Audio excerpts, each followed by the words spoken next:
encore compris, ils peuvent maintenant comparer projet contre projet, puisque Bruno Le Maire vient de faire connaître dans Libération sa conception du collège.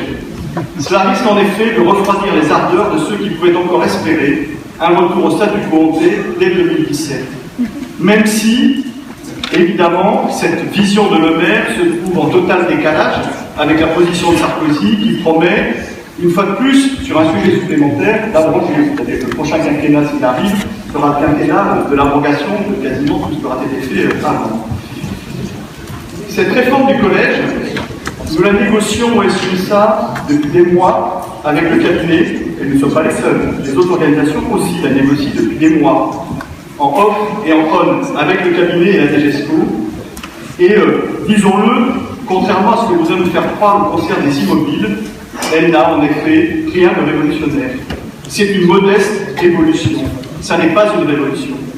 Imaginez d'ailleurs un peu le charivari auquel nous aurions assisté si la ministre avait mis le système plus par-dessus tête. Si l'on en croit le concert des Antilles, nous serions en présence d'une réforme inacceptable donc. Une réforme qui maintient les horaires disciplinaires et va même au-delà de l'existence pour la langue vivante 2. Une réforme qui offre des horaires d'accompagnement pour tous les élèves. Une réforme qui crée des heures profs comme jamais dans le collège pour permettre la mise en place de notre effectif réduit. Une réforme qui pose 4 000 ETP sur la table. Et au drame, au désespoir, qui introduit de l'interdisciplinarité et offre une part d'autonomie pédagogique bien encadrée du reste aux équipes et donc aux chefs d'établissement. Pas de quoi fêter un chat tout de même. Cette réforme, qui je l'espère ira jusqu'à son terme, est une bonne réforme. Elle va, et certains d'entre vous avant moi ici l'ont dit, elle va dans le sens de la justice sociale et scolaire et s'inscrit donc dans la cohérence de la refondation du socle commun de la scolarité obligatoire. Elle s'articule avec les nouveaux programmes en chantier et, espérons-le, avec le DMP rénové et une nouvelle vision indispensable de l'évaluation. Enfin, une approche qui se veut systémique et cohérente. Ça fait trop d'années, mes amis, que nous pestons, à juste titre, contre les réformes à la petite semaine pour ne pas saluer celle-ci.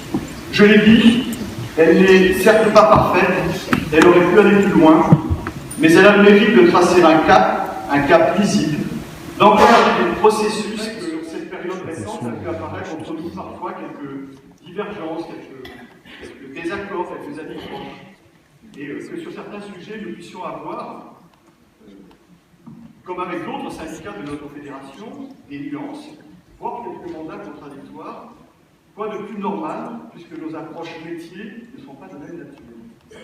Il est alors de notre responsabilité politique, d'essayer chaque fois de les traiter au mieux, en amont, afin d'éviter, d'un côté comme de l'autre, de nous retrouver dans des situations parfois inconfortables vis-à-vis d'un certain nombre de nos interlocuteurs.